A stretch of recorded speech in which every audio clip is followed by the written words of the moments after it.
Hey, everybody. Welcome to What Drives Us, episode 274 for May 2nd, 2018. My name is Russell Frost. I have the good fortune to be your host, and I'm not going to say more, or Evan Fusco's going to call me out right away like he did on the Tesla show. Yes, I would. See how I preempt that shit right away, man. You're not going to get down on my hosting. Not on this show, mister. Well, now I have to go make sure I watch that episode. Yeah, you better. The Tesla Life, episode 50, ZZ Top Interceptor or Iron Man Model S. Oh, awesome title. Definitely the title of the week. Yes. Well, speaking of titles of the week, we have what should be an incredible show for you tonight. And I say that because, well, it's going to be. Let's introduce everyone, and then we can get into our gladiatorial gear and head into the arena and talk about what's happened this week. Mr. Tony Schaefer, who would normally be with us, will be joining us in progress as he's having some computer issues. A man who has surmounted his own computer issues and is with us on time, as always, Mr. Mark Coughlin. And has a lower third. Whoa! Google is nice to me today. I hate you. Mark's always bragging about his lower third. We have the biggest lower third on our panel. There he is, Mr. Mark Coughlin, folks. Well, he may not have a lower third, but he is our man in Portland, Mr. Patrick Connor. Oh, well, I wasn't sure which one. We have two of us tonight here from We do indeed. Great area. So hello from sunny Oregon, and I'll let you get on with it. Oh, no Oregon quip? No. Nope. There you go. Well, Wow. we'll pick up something somewhere during the show. The man so aghast that there was no Oregon trivia, Dr. Evan Fusco. Hey, yeah. Well, and I am drinking because we have a special guest tonight, and this is much needed. So I'm drinking a homebrew milk chocolate stout. So welcome to the show, everybody. And the man, the reason that Evan is drinking, our good friend, Edward Niedermeyer. Howdy. Got myself an Oregon beer here, some Pacific Rain by Ninkasi. So I'm ready. I just watched or listened to what was probably the wildest conference call anybody has ever listened to in their life. And, just gonna keep drinking.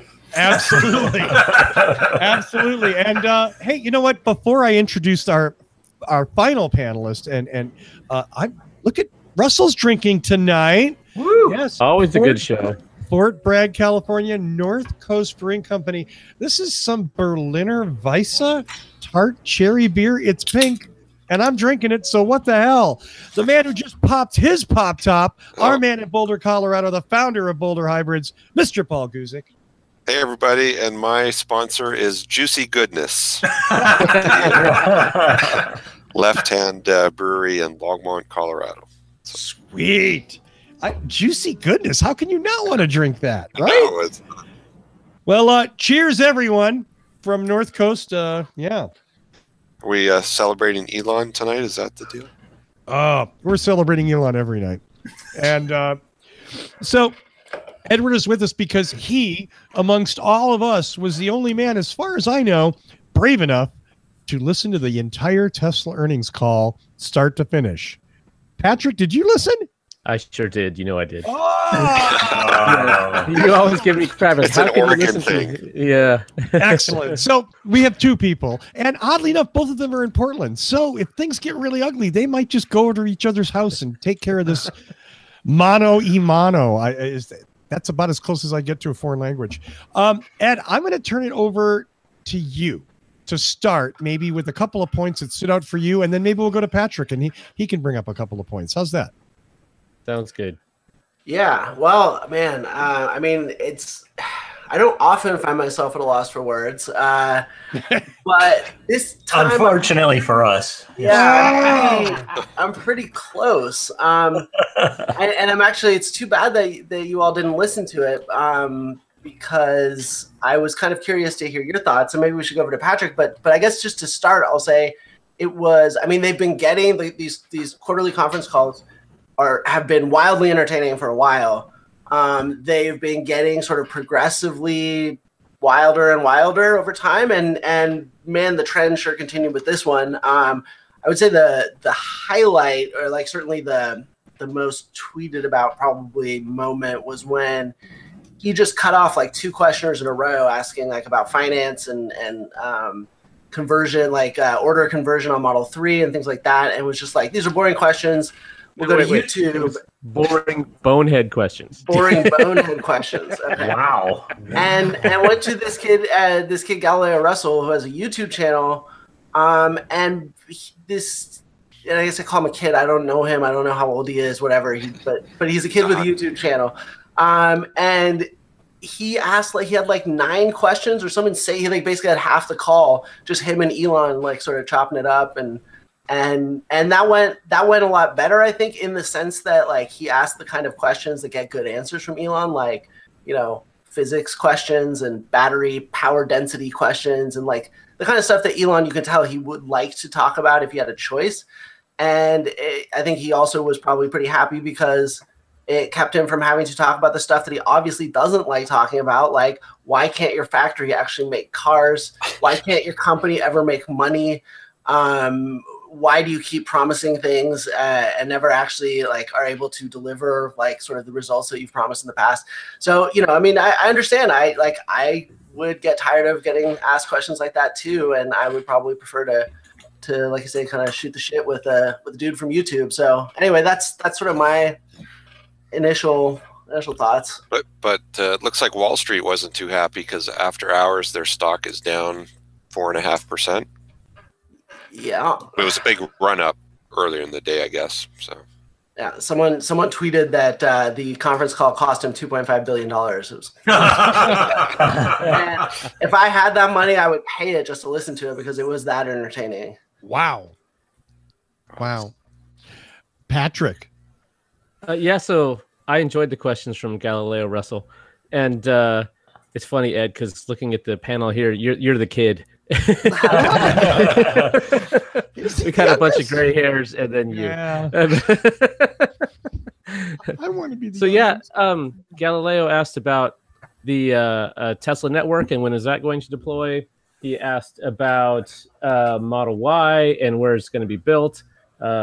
Daimler, one of the executives from Daimler said that Tesla's battery pack defies physics. He said, "Can you explain that?" So it wasn't just some kid questions. These were actual good questions, and it wasn't just shooting the shit. These were things relevant to Tesla.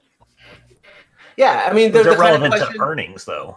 Right, that's the thing. So, like, well, if everything was going smoothly in Tesla land, I would say great. Like, and we've had literally years, where these have been like the most of the stuff that we get information about are like, what are your future product plans? Like, what kind of cool visions do you have for the future? And that's been great, but we've gotten a lot of that. And like, we're kind of in a situation now where like, there are some major issues. And frankly, it seemed like a time, I think a lot of people went into this expecting some real answers to sort of the real issues that Tesla faces as a company, and it didn't happen. So. I guess if a company's doing well, if Tesla's doing better, one would think that discussing these nitty-gritty financial things that have clearly been hanging over Tesla, production of Model 3, the financial issues, one would think someone with good answers would be ready to go, hell yes, I can address that, and here's the answer. Right, but things aren't going well. I mean, they literally, like, they had bigger cash burn than they've ever had before. I mean, this was not a return to, like, I mean, yeah, things aren't going well. Well, I don't know. I disagree. If you look at their newsletter, they show exactly in there how they are taking more market share than most of the other cars in their class for Model 3. And that chart was missing like 2/3 of the vehicles in that segment. It still showed the Infiniti Q60 outsells the 3 Series, or like outsold the 3 Series last month or something. It wasn't even in there. So the BMW 3 Series, they're outselling, the Lexus IS, they're outselling. And not only that, they're going to be ramping up their production even more. So they're already outselling major players in that market, and they're going to be doing more. And the part they did cover that was important is that they have plans to be profitable in Q3 and Q4. So we'll see. That's when you really need to start looking at, are they able to achieve that promise. Yeah. But I mean, so like the first question I thought was a really, really good one, which was about tack time, which is something that, like, if you're not in manufacturing, like, oh, whatever, what's tack time? And it sounded like, frankly, like Elon didn't really completely understand it. He said it was a general assembly thing. It's not. Like, the way you keep your whole factory together, like dancing together, is by having them all coordinated around a single sort of rate of production. That's the tack time. It's like time per car, basically. And, you know, the fact that he said that, and so like he had last quarter said, like, other car factories are like grandma in a walker. And an analyst came out and asked them about what their line speed was. And clearly Musk didn't like the question, because the answer was, well, it's about 50% of what a normal car plant operates at. So, like, again, I mean, I get that the appeal of Tesla for fans is that, Musk has these great visions of the future and he brings some of them to reality on some timeline. But, like, again, things really are not going well. They've blown every Model 3 production thing. I just wonder at what point, like, is he going to actually answer these? It's amazing that he's being asked these questions finally, being asked to sort of follow up on these claims that he makes in the past. And for him to just kind of be like, well, this is boring, I'm not going to talk about this anymore. Like, I don't know. So did you feel that he was he dodging, or was he just not going to answer? Well, I mean, I'm not sure what the difference is. I mean, yeah, he was dodging. Like, he didn't want. He was specifically asked about the conversion rate, which, by the way, if you go back to the history of Tesla, Model S and Model X, both at different times in their build history, like, they were having. Everyone always says, oh, Tesla's demand constrained or production constrained, not demand constrained, because they have all these orders. The reality is, we now know, because of Ashley Vance's book, that in 2012, 2013, they weren't converting those orders. So they had theoretical demand in orders, but those orders were not converting into actual, conversions, actual sales. And that was one of the things he was asked about. It makes sense that you would ask about it, given that every car that they've had in the past has had this issue. And he's just like, oh, I'm just not going to answer it. It's boring. So they've had growing sales through 2012 and 2013. They were able to sell every car that they built. So there was never like, oh, we have to reduce costs and create artificial demand and do some marketing.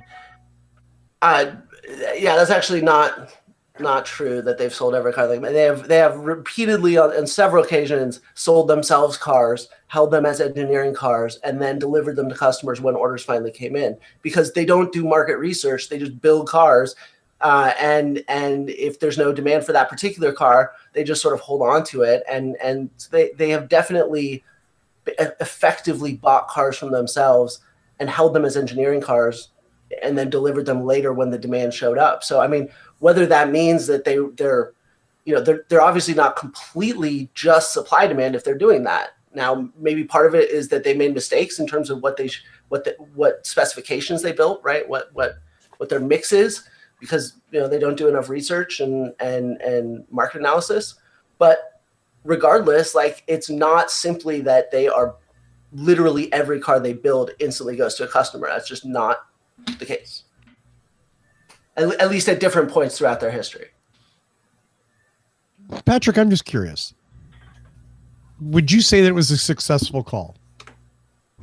Well, I didn't sell my stock, if that's what you're asking. Well, I'm not sure. I mean, what I'm looking for is what I'm getting from Ed is that there was a lot of what, and I don't necessarily need to reinterpret Ed. I think he speaks English just fine enough. But I mean, what I hear and what I've read in the short time since the call was that there was a lot of, like I said, kind of dodging some questions in favor of talking about other things that may not necessarily have been as pertinent to an earnings call.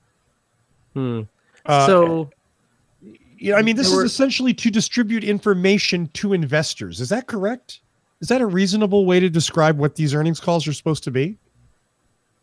Although I'm sure that with their larger investors, they have private conversations. But yeah, this is more of a public disclosure of that.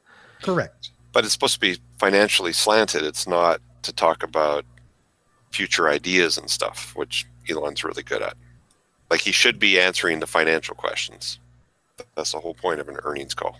Right. But do you answer, here's the finances that are happening right this moment, or do you answer at a stage where they know they're going to be losing money? And one of the comments on there was, if you don't like volatility, don't buy Tesla stock. Or if you want to be a day trader, please sell our stock and never buy it again. Which, I guess if that works for Tesla, then, fair enough. That's sort of, again, there's sort of an arrogance in there that just says, if we're not good enough for you, then the hell with you. F you, yeah. Yeah, it's not so much like, well, no, we have value and we want to show you, but if you don't see it, then we don't really care. Is that? Life's too short to say anything else. That's an interesting. Patrick, you sure you're not drinking Tesla Kool-Aid there? I mean, it is. I'm waiting for the tequila. I'll get some of that. So, like, one of the things that Elon said on the call was that we literally have the two biggest factories on Earth, and the thing is he literally doesn't. And I posted that I posted this tweet that was, we literally have the two biggest factories on Earth, Elon Musk. Here's the thing, though, you literally don't. And then I just followed it up with a screen capture of the list, and he was saying by footprint, which is a specific metric, right? Interior volume is a different metric. There are different metrics for building size, right? And he said by footprint. So I put the list of buildings by footprint. And just so number one is the whatever it is flower auction in the Netherlands. Mall of Dubai is number two. Tesla factory. Are those factories? Well, no, hang on. This is okay. Context here. Number three is Tesla Fremont. Irrelevant. Okay. Number four is Boeing Everett, and then there's more, and there's several other factories before you get to the Gigafactory. So, and I have literally, and Tesla fans in my mentions to this moment, I'm still getting these updates of people being like, oh, but the first two aren't factories. Well, no shit, the first two aren't factories. Like, this is not, like, how stupid do you think I am? But, like, more to the point, how stupid are you to not understand that, yeah, okay, they have the number one factory, but his quote was, we literally have the two biggest factories on Earth.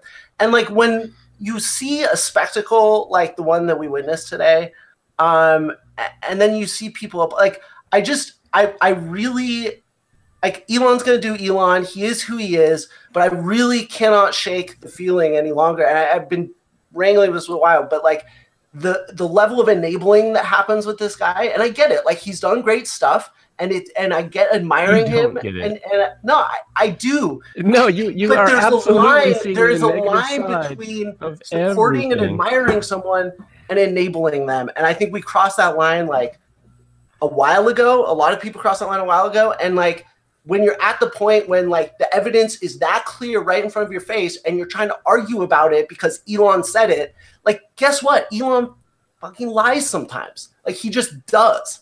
And he's wrong sometimes. Patrick, and he's wrong sometimes. Yeah, absolutely. But that's that.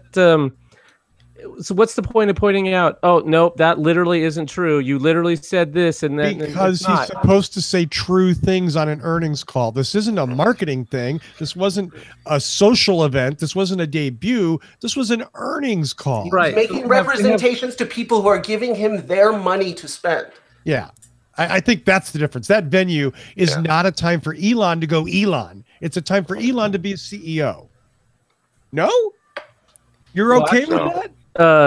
I'm surprised he's even on the call. It should be Deepak Ahuja on that. And I mean, how often does Jeff Bezos call into their guys? Exactly. Yeah. Okay. No argument. If you want to do press junkets or whatever, and then have Elon do those, great, or keynote speeches or whatever else. I think the logical conclusion of your argument is that he probably shouldn't be CEO, which I actually. I don't think that's what I said at all, but no, I'm saying that I think with the logical, right? If he can't have the discipline to stick to the facts and keep his comments to stuff that is relevant to people who are interested in investing in his company, and yeah, anyway.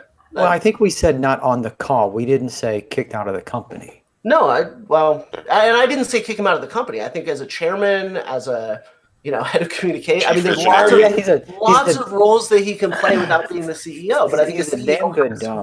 He'd make a really good chief executive Twitter. So, probably a good CFO should be doing these calls rather than Elon or CEO. But I don't think you've made a sound argument to say he shouldn't be CEO. He needs better coaching. He needs better coaching. And you think he would take coaching? No. But I mean, these calls are typically snooze fests. Right. And that's the thing. I mean, it's CEOs announcing by rote numbers that no one can argue with, that they can back up with audited results. That's an earnings call, right? Well, it's providing color to their financial statements. And okay, fair enough. Maybe there's some illumination. But it's fact-based. Right. The idea isn't that Elon time during a debut is one thing. Elon time during an earnings call, I think, demonstrates something else. Patrick says no. Obviously, Patrick, as an investor, you're good with it. Oh yeah. Okay. I mean, I don't mean to attack you personally in any way. What I'm saying though is that you're a Tesla investor. You care. You're a Tesla owner. You have you've long devoted a lot of your life to promoting this manufacturing sector because you care about it, because it makes a difference. Is that fair? Yep, absolutely. Absolutely. Do you expect a return from your investment? Like, I mean, I don't know if you already have had one, but I mean, like, are you ever going to cash it out? Do you have an expectation for the return on this investment? Or is it more of a donation? Because I know that some Tesla fans invest, but are explicit that they don't expect a return because they just want to support the mission, which really is not really investing. So anyway, I'm curious what your personal. Oh yeah. So I bought the stock at 16, 17, and 18. So I've made quite a bit of money on it. And I sold some when I bought my Model X. I sold some when it hit 380 because that looked like a good exit point considering where I got in. And then I bought that back at 240.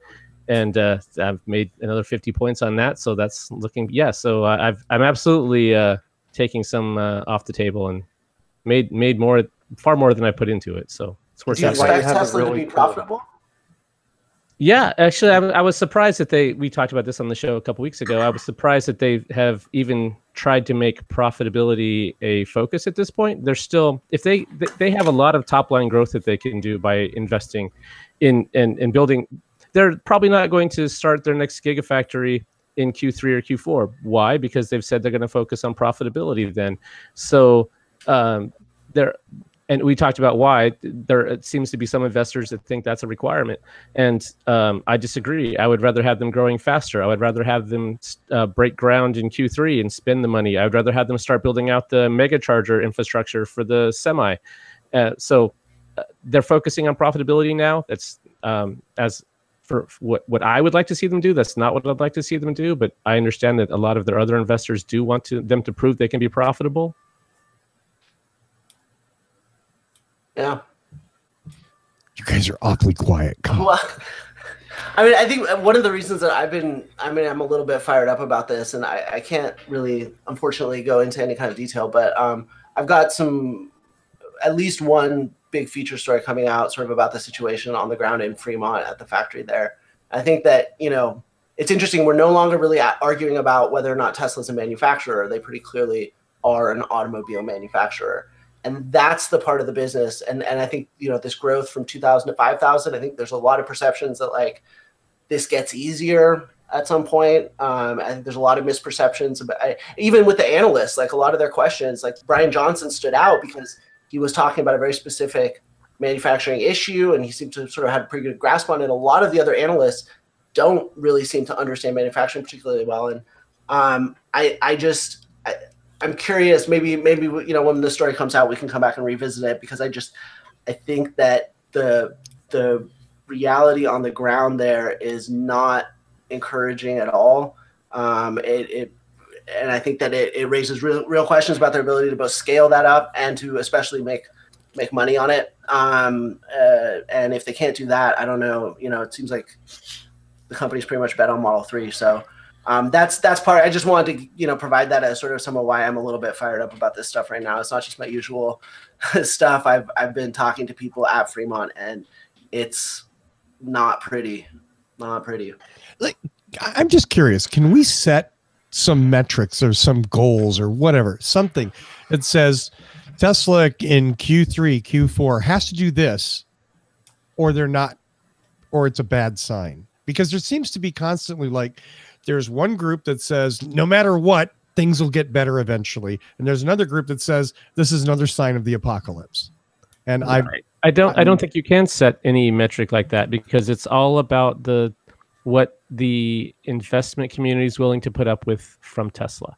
And they've missed tons of goals. They've done things 6 months, 9 months, 2 years late in some cases, and if not worse. So it's about their ability to keep that confidence in front. So you could say, oh, they have to have 5,000 cars by the end of Q4. And then maybe they do, maybe they don't. And it depends on how that's received by the market. I mean, I think just on a philosophical level, sorry. Oh, go ahead. Well, I was going to say, I stumbled upon it's, on a relatively ongoing basis, Tesla could run out of money by the end of this year or something. They burned through $2 billion last year. And so is that kind of what you were asking, Russell? Like, what do they have to hit in order to stay afloat? I guess what I was wondering is if there's some consensus. I mean, I know some of us disagree vehemently, some of us disagree a little bit, some of us agree conditionally. What I was wondering is there any kind of consensus this diverse group can come up with that says, if Tesla doesn't do this, then that means this. If Tesla does this, then that means that. You know what I mean? Like, rather than, let's put it this way. I think it's still too early to really know. I mean, I'm a little tired of Elon's dog and pony show, but I also see Patrick's point in that right now Tesla's still the only game in town, and as long as they have that, there's a certain amount of insulation. So the question is, when does that insulation run out? And when do they have to start hitting these metrics, if ever? Or is it like Amazon, that they can just do whatever they want forever and investors will dump money into them? Which, I'm gonna let someone else answer this, but real quick, Amazon has not raised money in years. So even though they don't show a profit, there's a real important distinction between those two companies that a lot of people like to gloss over, and it's a very meaningful one. Yeah, so Russell, to answer your question of when do I think they have to deliver, and it's when there are a significant variety of long-range electric vehicles with a robust charging network in place from an alternative. And right now, there's nothing that meets that criteria. okay. So, but similar to Amazon, in the past, Tesla's been given a lot of rope. Amazon was given a lot of rope to run with. Yeah, they were. And they didn't have to come back and raise money from them, right? That's the issue is when they run out is when they come back to the markets to raise more money, which they've done basically every year since they went public, if not twice a year in some cases, but roughly every 12 months or so. When they do that and then they can't raise, that will be the point. Obviously, that's when the music stops, right? Exactly. But it's certainly they've been given a lot of rope, more than any other automotive company has been ever given, I would think. Like this is a unique situation to them as opposed to other automotive manufacturers. Would you not agree? Yeah, they're being viewed as a technology company more than an auto company. Yeah. I mean, does anybody have a chart of valuations of all the major automotive companies? Because I mean, they're worth more than a lot of the established big auto companies.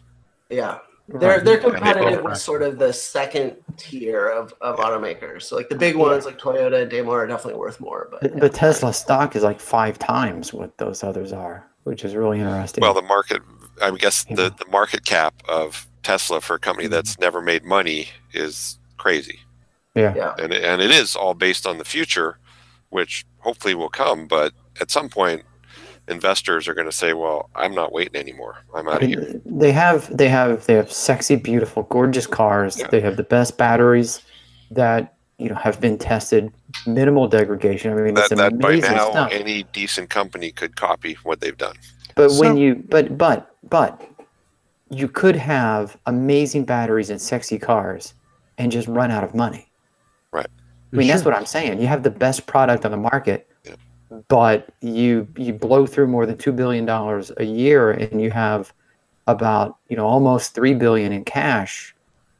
You're going to have to raise funds again, like Ed said. About every year they go out and they have a bake sale to raise more money to keep factories going. Tesla brownies. Ooh. Yeah. And it's important to have a sense of history too, because if you took a time machine to the 19-teens and 20s, and you went to an American in New York or Chicago or big city, and you said, what is the greatest car company that makes the best, coolest, most prestigious, most awesome cars? Baker? The answer would have been like Packard. Packard, Studebaker, not Studebaker, Duesenberg. Okay? These were, and again, it's impossible, from almost 100 years later to understand, to appreciate what powerful cultural forces these companies were at the time. I mean, the term doozy, we still use to this day as something that's a doozy. That comes from Duesenberg, right? That gives you a tiny hint at the cultural power that company had. So are you saying 100 years from now we're going to go, that's an Elon? I mean, the point that I'm making is that like cultural power is not a substitute for a solid business foundation and for rational manufacturing foundation. And the Model T was not sexy, but it made Ford what they are. Patrick, I'm going to pick on you. All right. At Thanksgiving, I think it's Thanksgiving, the LA Auto Show 2018, Toyota announces in January they're going to be shipping to every dealership in the United States the e-Camry. It's $37,000. It's got 250 miles of range. What does Tesla stock do? I'm sure there's an impact. It's not like they don't have competition or people that have made announcements about whatever vehicle that's coming out.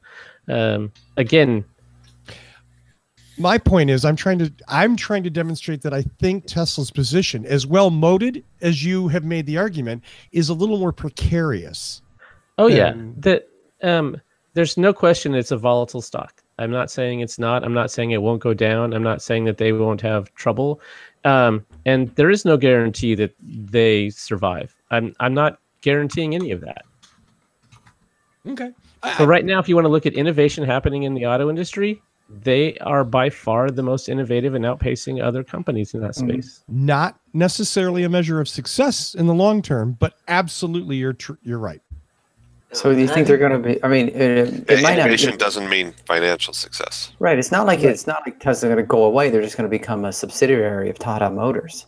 Yeah, they certainly Or Toyota have built enough of a brand that they do not disappear no matter what. Someone would buy them just for that loyalty. Did I see some speculation that FCA and Tesla were doing something? And why? God, why? No? Did I? Ed? I mean, I tweeted about this. I mean, you did. Okay. Yeah. Was someone else? Matt DeBoard at Business Insider wrote a thing that was it was a little thin. I don't think there's a great case to be made necessarily. I mean, I think the basic argument is like, Fiat Chrysler, they've got a solid business. Their manufacturing may not be the best in the industry, but compared to Tesla, it's pretty solid. They've got a lot of factories. They know how to run them. They make money, but on trucks and SUVs, and they're terribly positioned for the future. Tesla is very well positioned for the future technologically. They just can't make cars like in volume or at good quality. And I think on both the appeal and the sort of repelling force is obviously the two guys at the top, Sergio Marchionne and Elon Musk. It's hard to imagine the two of them in the same room, let alone being involved in the same company. Yeah. But they're also both hustlers in a way. And I think that they're both sort of have a sense of urgency around trying to find a long-term fix to their company's problems. I don't know. I think there are crazier ideas have been mooted. I think it's way more likely than Apple buying Tesla. I'll put that out there. Yeah, that's ridiculous. I got nothing else on this. Anybody? I'm just going to head into the news this week then. No? I could go all night, but you don't want to listen to me anymore. Oh, that's a different show, Ed, that we should probably do. No, I'll come back when my next piece comes out. I think it might make some. That would be wonderful. In fact, we should probably just do like a special earnings call show and just do it live. You know what I mean? Like, just that'd be interesting. Oh, yeah. That would be. I don't know. Real time fact check. I got to talk to my couldn't be unmuted that long. Yeah. Let that thought simmer, Mr. Niedermeyer. Let that thought simmer. You don't want to see me in a straitjacket. No, I don't. I like you on the show. I don't want to hurt you, my friend. Wait. Can we vote on that? No. Oh shit. No. Yeah, I'm a little. I'm going to be dictatorial. And speaking of dictatorial, Mark has a story about April plug-in car sales, and that's how we're going to make a shift to another topic. Inside EVs has come out with their trusty list of plug-in car sales for the month of April, or partially, because of course different manufacturers report at different times. Also, the big shift in this is that there's now 2 companies that it's guessing on. Tesla, which of course releases its numbers quarterly, and now GM has followed them and released their numbers quarterly. So there are a few guesses in play, but Inside EVs has been fairly close with their guesses over time. So the numbers are probably fairly close to what they will be when the quarter ends. But we can see that plugins are still on the rise, and the numbers are growing. And that's great to see as an industry-wide that they are still pushing in an upward trajectory. I guess there was some question about the Nissan Leaf taking a bit of a backward step from 1,500 last month to almost 1,200 this month. And the other difference certainly was the Model 3 was the #1 seller again. So it's plugging along with the numbers to keep it on top of the list. Oh, but Tesla can't make cars, so there's no way they could be #1. Well, again, they don't know what they're doing there. Again, some of these cars are not what you would call mass market cars either. Some of these cars are kind of a lower tier. They're not pushing them out as quickly as some would like. I.e. the Chevy Bolt is not coming out in quantities I know that these are being snapped up, and there are people waiting for these cars. So let me ask you guys this, Mark, I cut you off there, but look at the entire April compared to March. Are these numbers a little odd that almost every single car sold fewer in April than March? Oh, end of quarter versus is this end of quarter push, or is this end of quarter we're adjusting our numbers to make up for bad previous 2 months? Tax month. I don't know. They consistently the last month of a quarter is going to have higher sales than the first. Yeah, go look at the 2017 chart right below, and you see it's even worse. Yeah, unless there is real strong growth in that particular segment, in which case you can go beyond that and continue to push up. Also, it has to do with matching your production with the demand of the market. Okay. So, but what I'm saying here is, okay, so is this manufacturer side? Is this dealer side? Is this reporting side? I'll make the argument that and I'm not judging anyone else here. I entered an EV sales bet with a bunch of other folks on the internet and or on Twitter basically, and my estimate is very high. Actually, was one of the highest of this group, but mostly like environmental reporters, people like that. So anyone who says I hate EVs and don't think that they're going to succeed is totally wrong, because I was one of the more bullish people on EVs, and I will tell you what I think this says when you see a dip like that. It's because, right, the reason you get those quarterly fluctuations and pushing sales volume out at the end of the quarter is because you're building more cars than are organically being bought. That's why you get that quarterly push, right? It's because you have inventory. You have to get rid of it. The quarter's ending.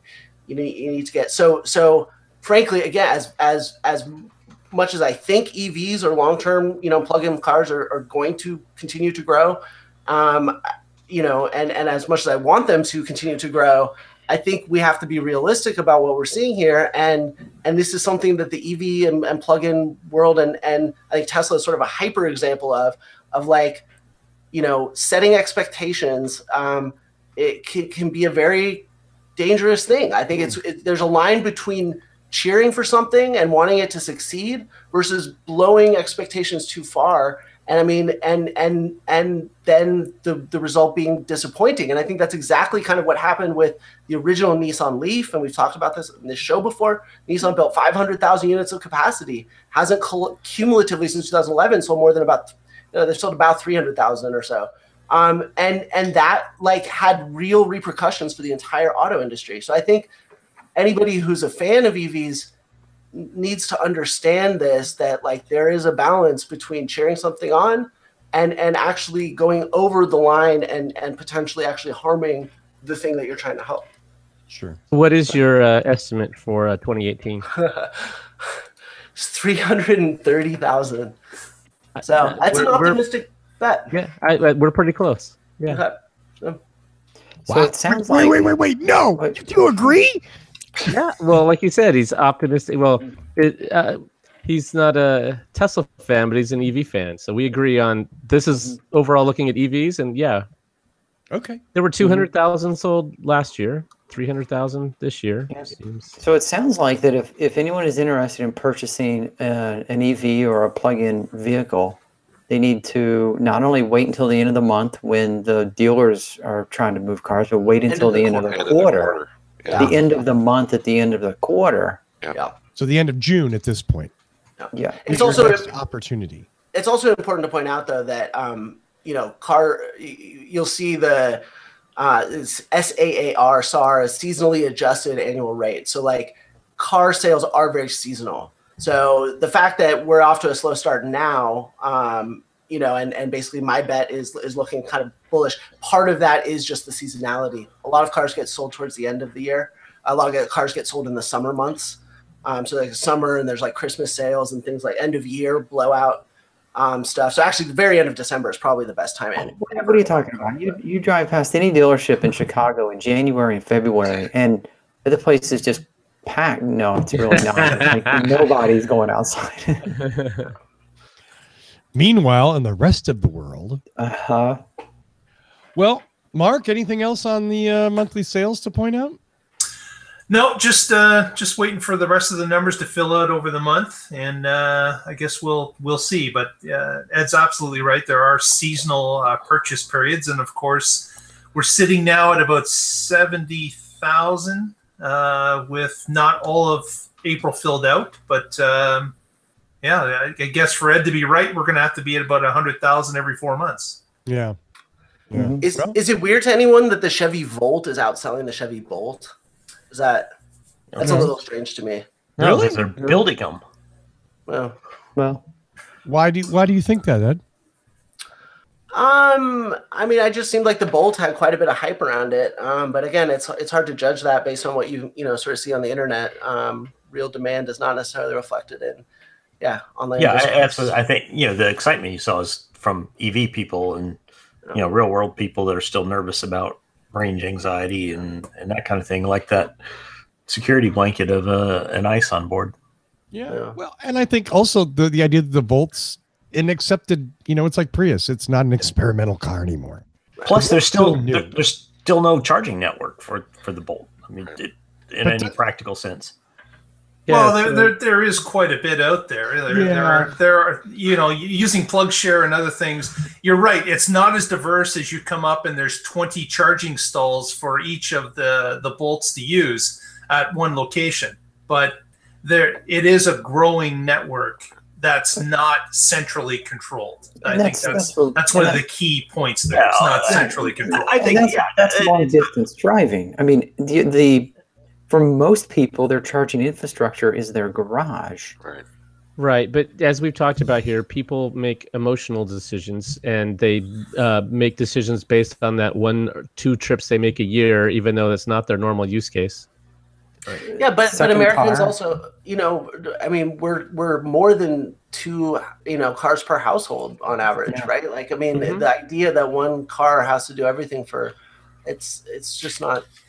Yeah, my wife's Ford Fusion Hybrid is 8 years old, and I'm pushing really hard to get her in an EV because for long distance trips, we've got the Prius. Right, yeah, that's exactly what I did. My first electric vehicle was a Chevy S10E, an electric truck that GM made, and we had a Prius and we had an SUV, so we could use whichever one we needed. Right. There you go. Yep.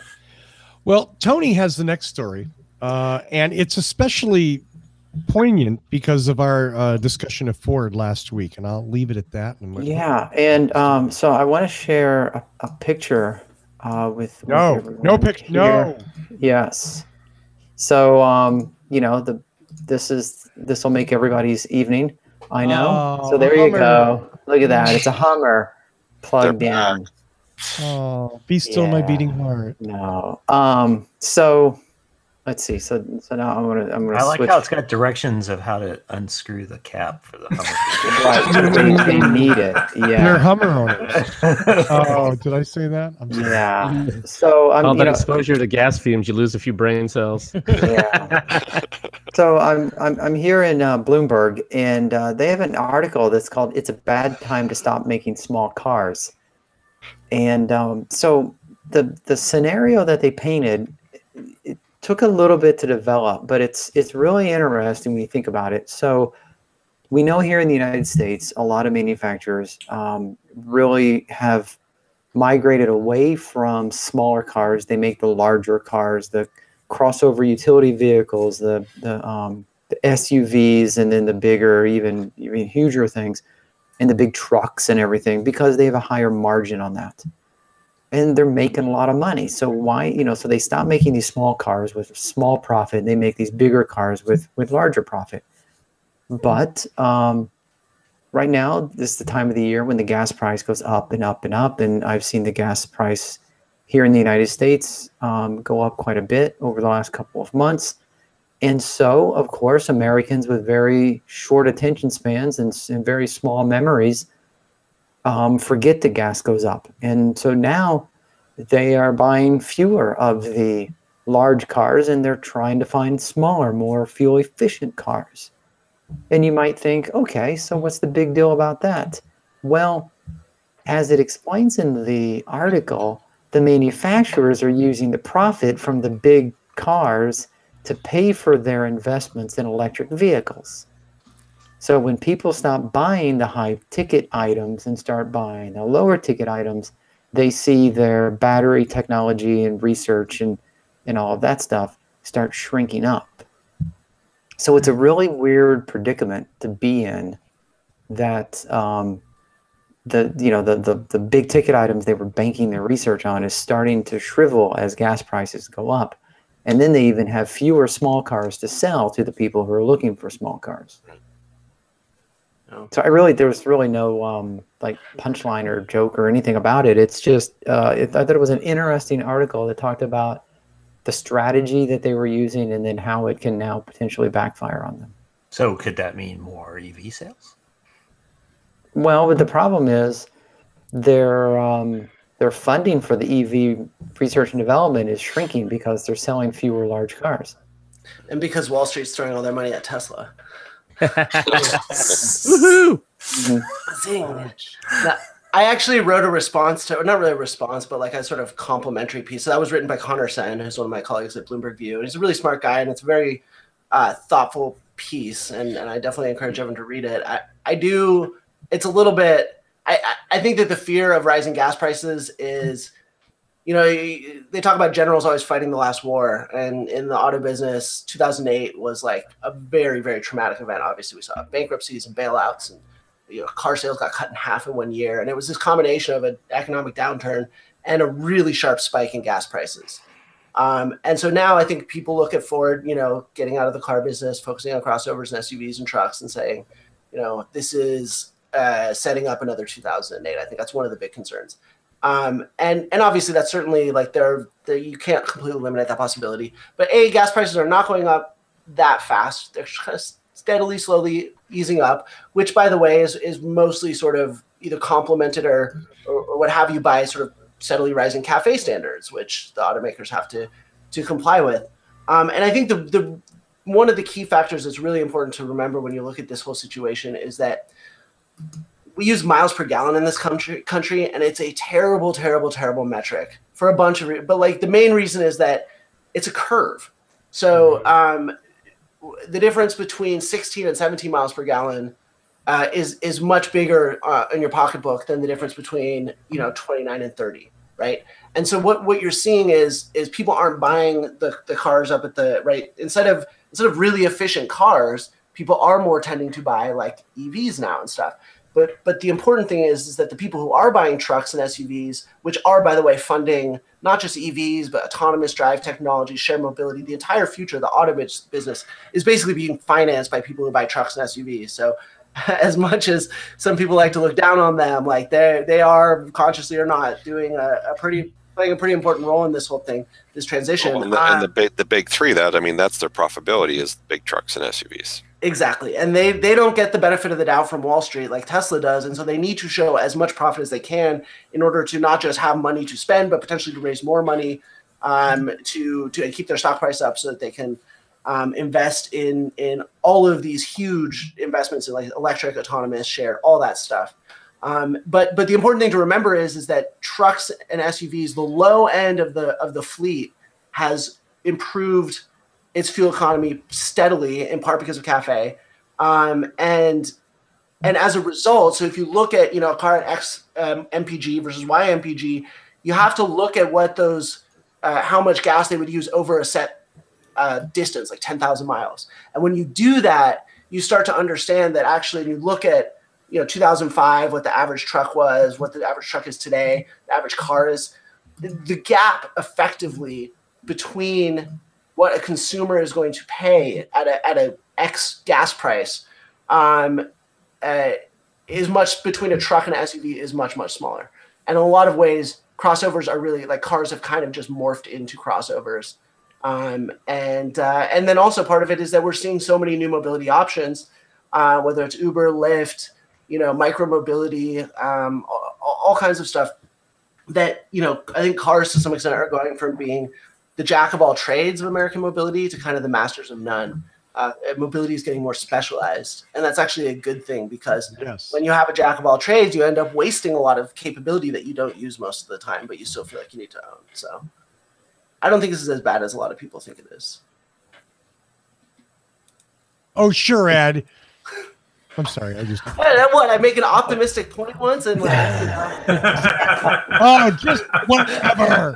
I'm never going to buy that. Oh, buying a truck, you're help funding EV. That's just a ridiculous statement. It's true though. Even if it's true, it's just so counterintuitive. Yeah. So now every time I kick a puppy to save a baby. Every time I pass a Tundra, I'm like, thanks for my Prius.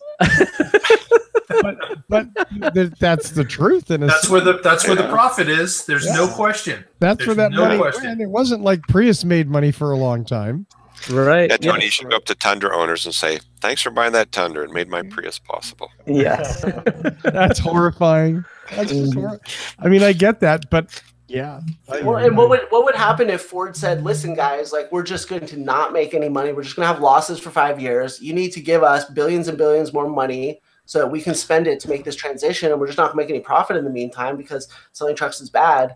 Right. What would Wall Street say? Right, because Wall Street be like, invested in Ford is doing it for their dividend, and they expect that return. I think a better approach would be for them to have a spin out and then try to raise capital that way. That way, the expectations, Ford would own a controlling interest in it, or whichever big car company, and then they can go to the markets with this EV startup that they have a significant portion of, and they have board seats on, and they can spin back in. The way Cisco has done a lot of their businesses, they do what they call spin-ins, where they spin them out, they maintain the controlling interest, they have prima nocta so that they can buy it back when it meets certain thresholds. That's what I think the legacy car companies should be doing. It's a really interesting idea, but what do these spin-offs go and build all their own new factories? And a whole new, do they duplicate everything that the parent company has in terms of like manufacturing infrastructure and all that? Because you're right. There's a lot of CapEx in cars that tech companies don't have necessarily. Yeah. Okay, so that's my prediction for 2018, maybe into 2019.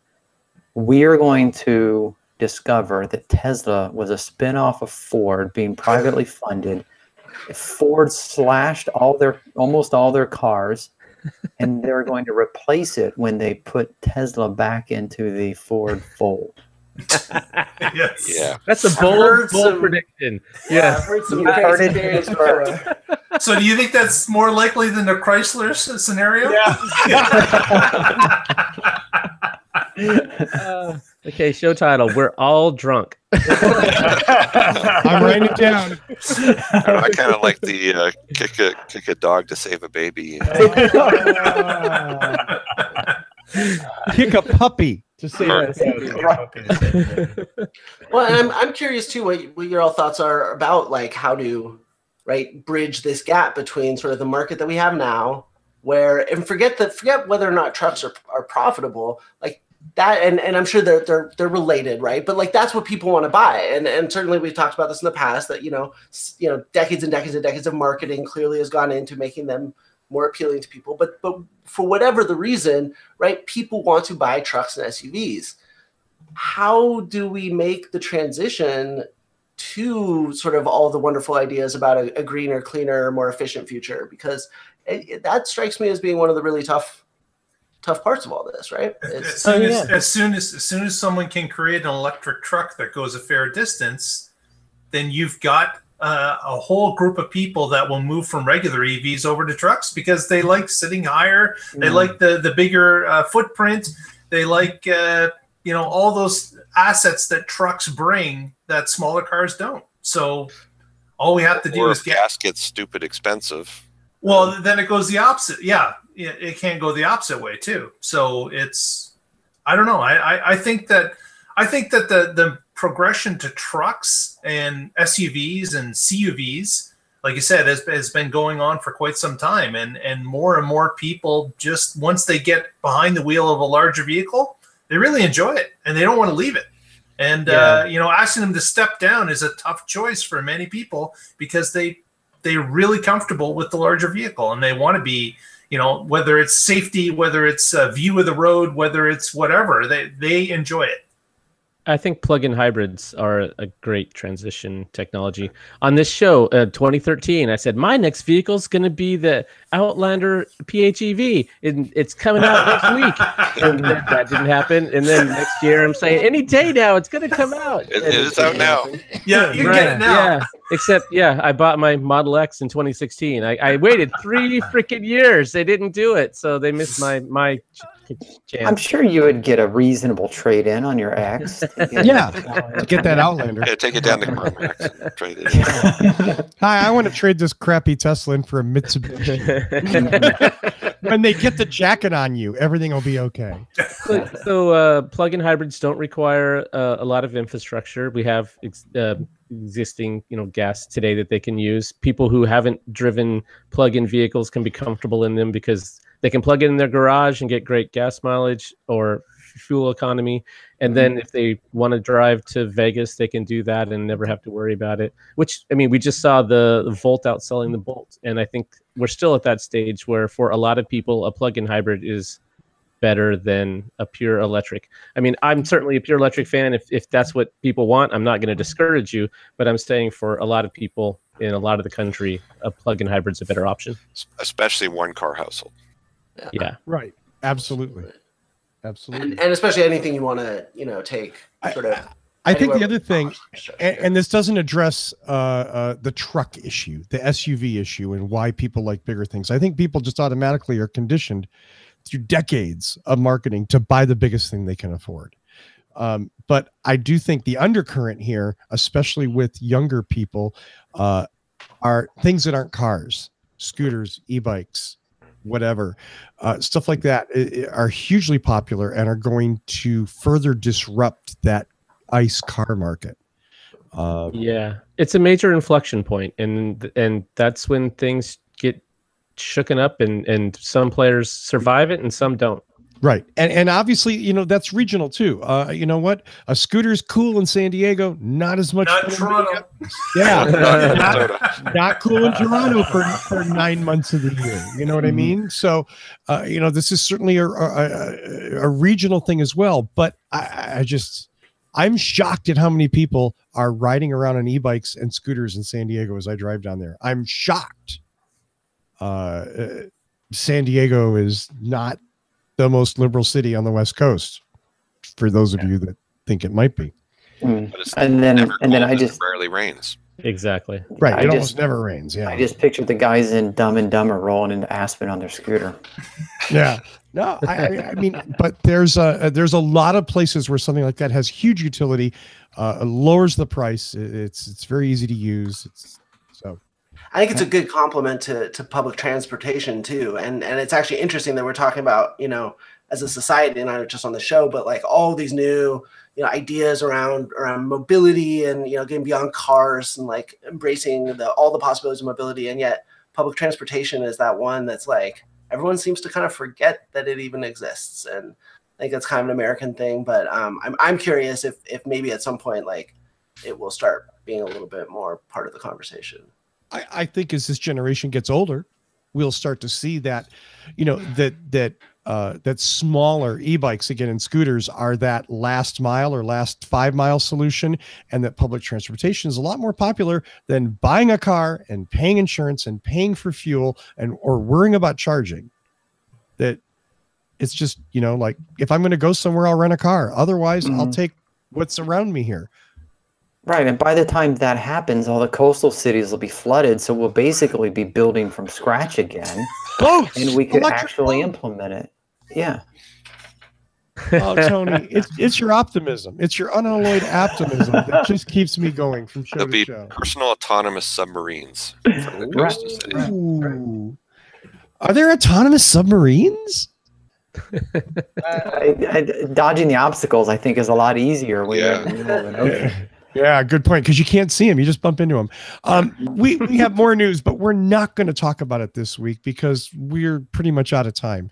So let's do some shout outs and go home because we've had a very nice show this week.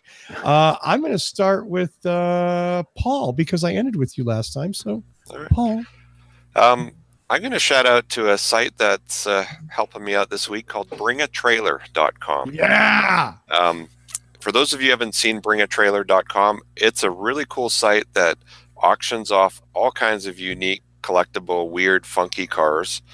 And my shameless plug is my 1986 Synchro Westphalia camper van that is currently up for auction. So if anyone is looking for a vintage VW all-wheel drive camper van, check it out. Wait, what the hell was that? What was that? Yeah, that's what I'm talking about right there, baby. Yes. Oh my God. But this site has some really cool cars, and check it out if you're a car foodie type of person. But there's always don't something. Check it out if you have poor impulse control, though. Yes.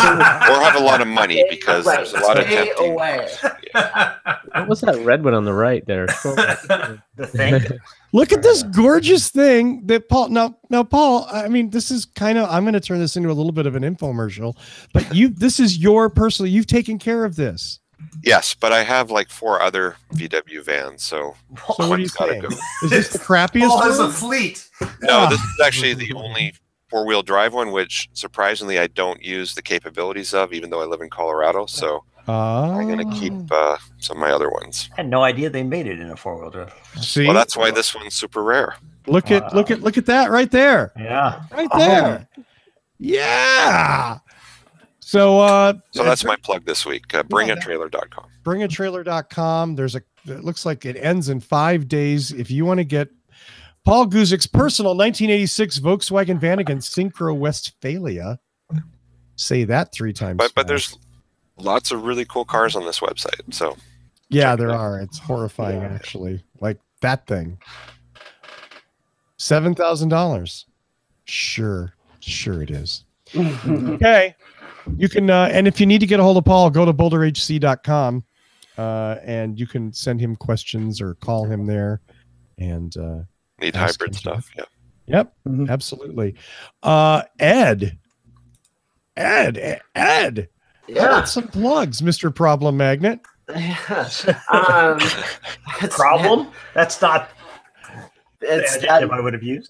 I've really made that name my own. I love that. It's so fitting.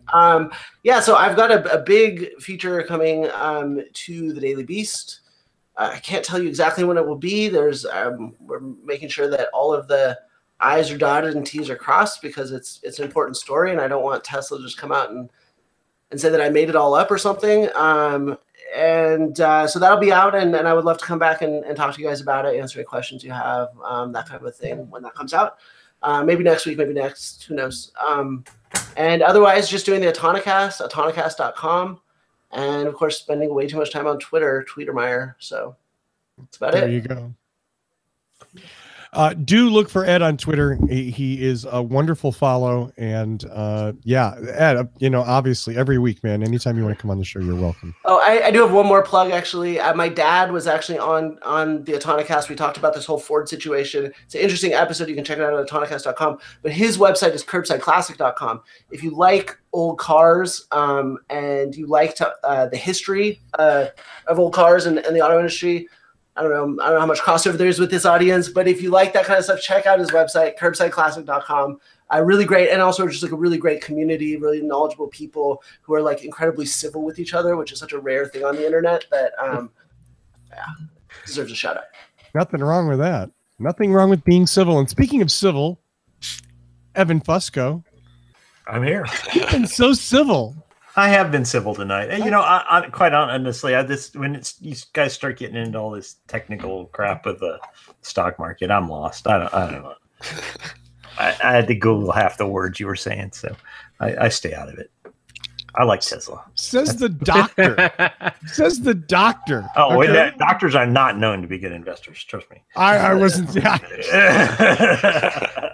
But no, my only there's a new Tesla referral period started yesterday, so you can get $500 off your Model S or Model X when you buy it, and scoop it up before Ed does. Just email me or message me or leave a message somewhere. Did you say Ed before Ed does? Is he going to buy a Tesla and use your code? Yeah. Nice one. Patrick, is it going to be a war of referral codes? No. Yeah, I'll say this. If you want to buy a Tesla, use Evan's referral code. He needs to get to 5 so that he can go to the next Tesla event with me, because I got to 5 in the last referral program. Nice. So, I like that. Yeah, if you think I'm a fanboy now, just wait until after I go to one of their events. I'm just going to come back going, oh my God, I got it. You're like, rah, rah, rah. Yeah, exactly. I touched Elon.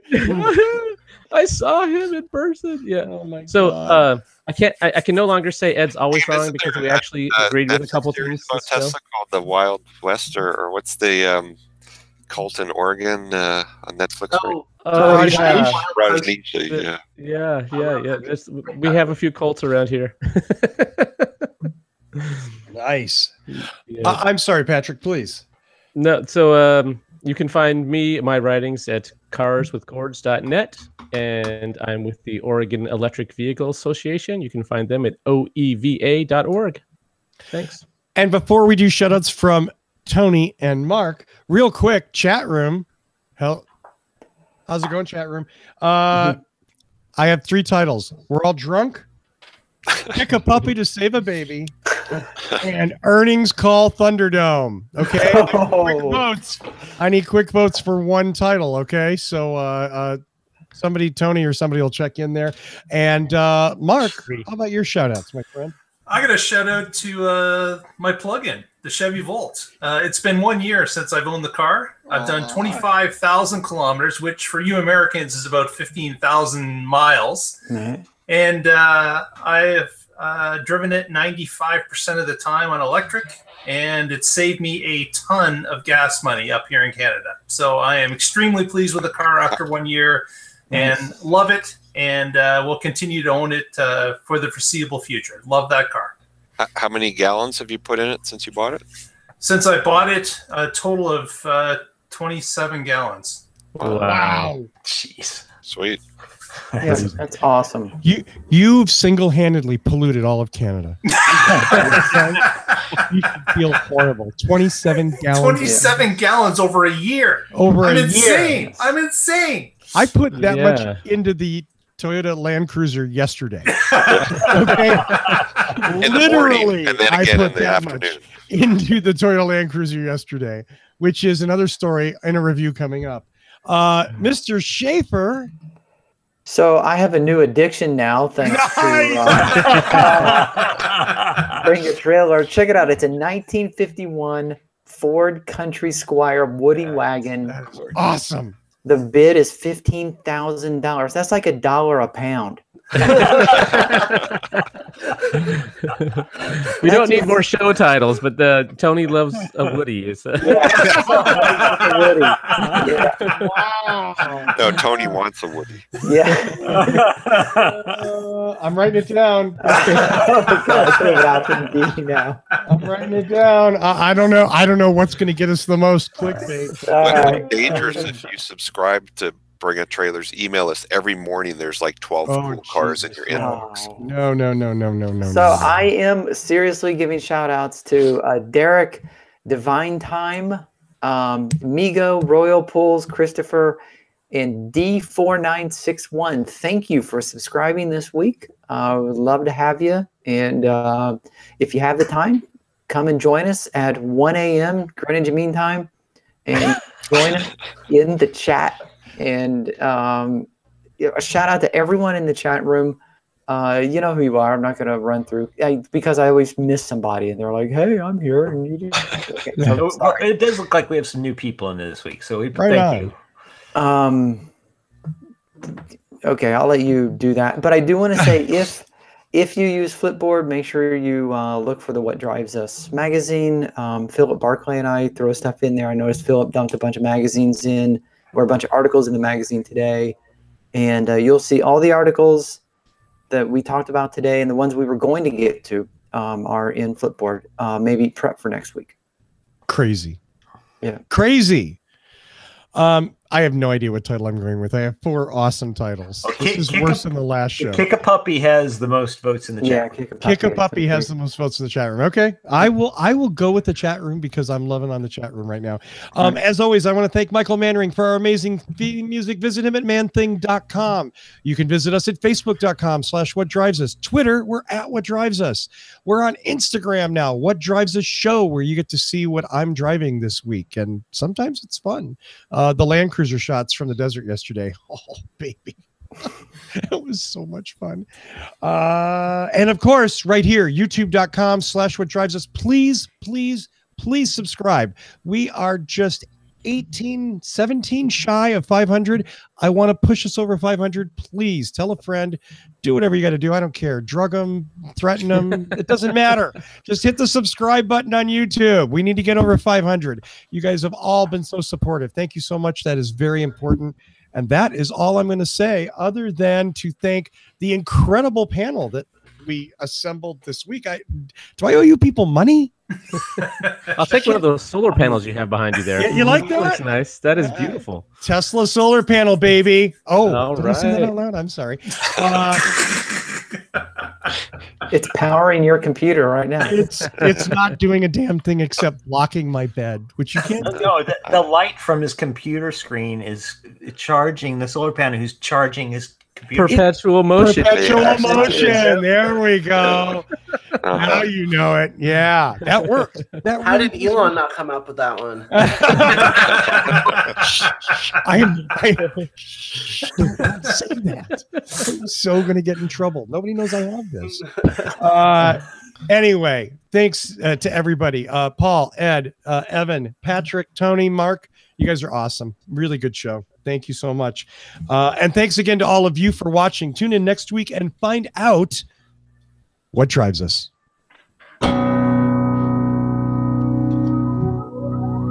See ya!